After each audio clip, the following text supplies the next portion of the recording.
Good morning. Today we can start with paper 3, 2022, AQA, A-Level Chemistry. So a value of enthalpy solution can be determined in two ways. From the cycle using lattice enthalpy, entropies of hydration, and from the results of a calorimetry experiment. Define the term enthalpy lattice dissociation. The entropy change when 1 mole of a solid ionic compound dissociates fully into gaseous ions. So I think that's the definition, and you need to know that. You need to learn it, so there's no other way. Okay? So just go to your notes, go to your book, and just learn all the definitions. Question number 1, 2. The enthalpy change of solution of ammonium nitrate is the enthalpy change for the reaction shown. So you got this reaction, and you got the enthalpy change there. Okay? So they're going to be change of hydration here for ammonium ion and nitrate ion. So draw a suitable cycle, label cycle, and use it with data from table 1. Calculate enthalpy change, lattice dissociation of ammonium nitrate. Right, so I start by redrawing this cycle. So if you look on your notes, it says that if you got that arrow goes down is enthalpy change of lattice.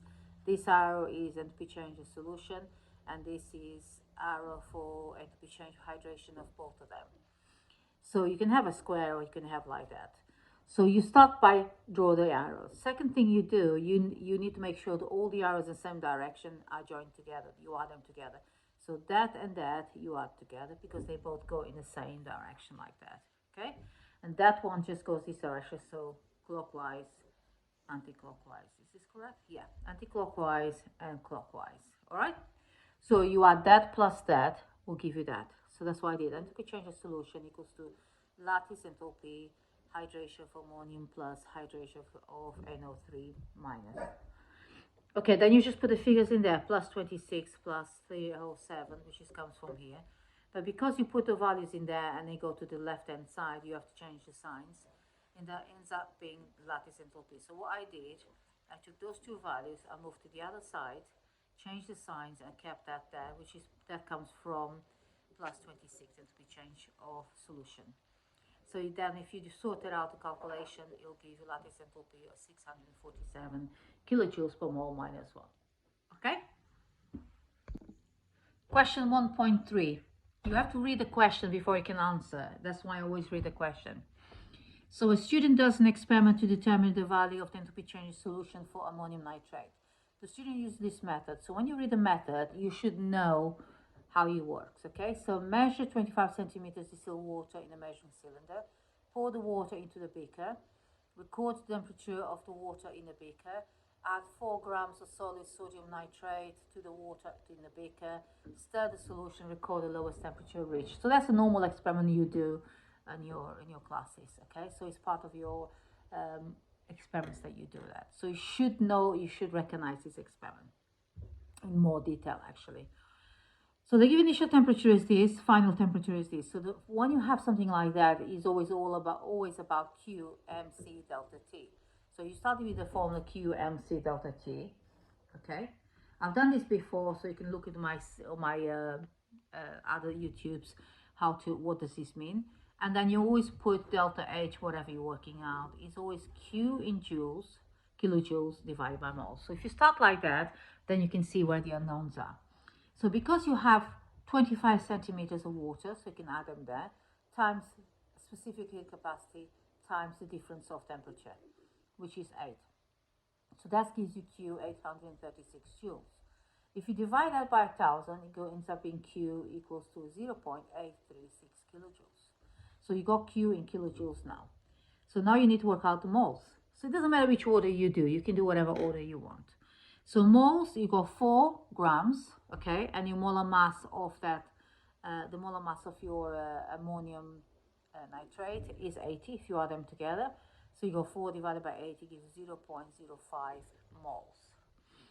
So then you got the moles and you got the kilojoules, Q in kilojoules. So you just go to this enthalpy change formula and you will place the values in there. Then you will work out that it's 16. It will give you 16.72 kilojoules per mole. But you want to do in 3 sig figs because I think everything else is 3 stick fix, the smallest value, then you can answer in 16.7 kilojoules per mole. So that's how you do it. Sorry, I got some dogs around here, so if you hear noises, it's the dogs messing around. So 1.4, the uncertainty of each temperature readings from the temp thermometer used in experiment is 0.1. Calculate the percentage uncertainty in the temperature change in this experiment. So you know that the uncertainty is 0.1. Because you read two values, initial temperature, final temperature, you have to multiply by 2 errors. Then you divide by total change of temperature, which is 8 degrees, and it will give you 2.5%. Okay? And that's how you calculate.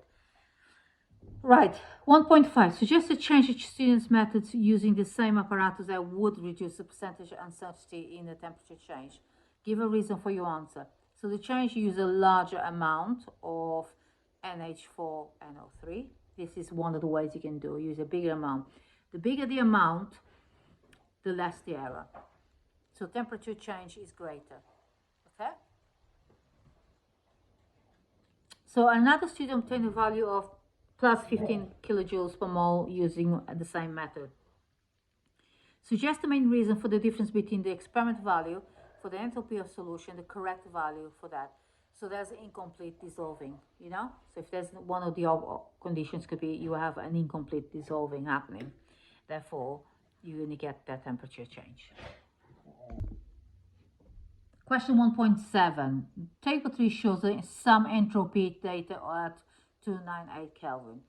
So you got the data here, which is, those are the values for those formulas. So ammonium nitrate is 151, the entropy in joules per Kelvin per mole minus 1. Sorry, I got it going. Sort this out. So let's start again. So you got those are the values 151, 113, and 146. So that's for ammonium nitrate, ammonium ion, and nitrate ion. So calculate the value of Gibbs free energy change, delta G, at 298 Kelvin for the reaction when ammonium nitrate dissolves in water.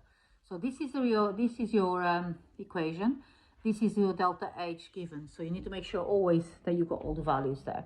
It says use the data table 3 and evaluate the delta H in equation. Assume solvent water with entropy change is 0. Explain why the calculated value delta G indicates about the feasibility of this reaction. So you have to answer every single bit they're asking. So first of all, you need to work out delta S because you only got entropy values. So entropy value is always S products minus S reactants. Okay? So if you go delta S and you work out the value which is 113 plus 146 minus 151, it will give you 113 plus 146 minus 151 gives you plus 108 joules Kelvin mole minus 1. And then what you do,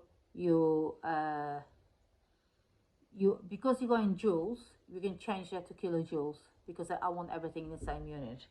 So change that kilojoules, divide by 1000, gives you 108 times 10 minus 3.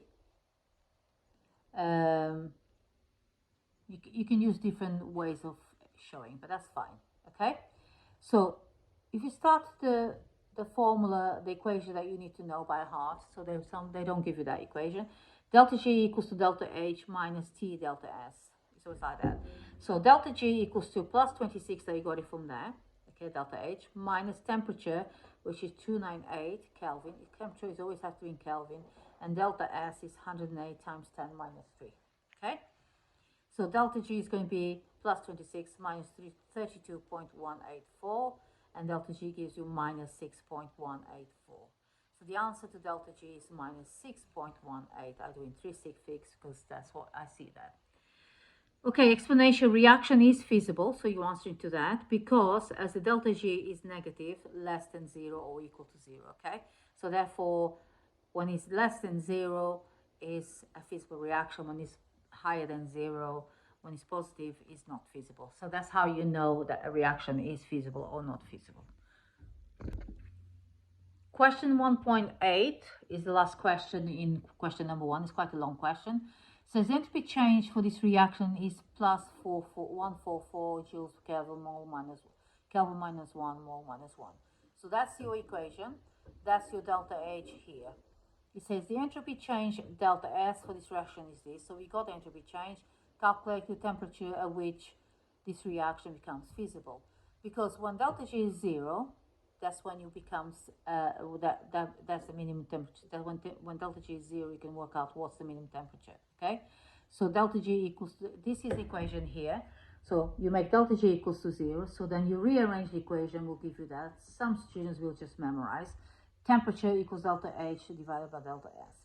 So we got delta H plus 123 divided by plus 0.144.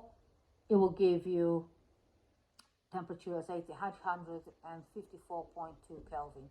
Temperature they want in Kelvin, so you answer that in Kelvin. Okay. You could leave it 854 Kelvin if you wanted to. I just wanted to show this bit here because this is the bit where I divide that value by 1,000 to make in kilojoules, because delta S is always in joules. So you need to change for kilojoules to match the values. Okay, so that's all question 1 completed. So I hope that's going to be helpful for your understanding.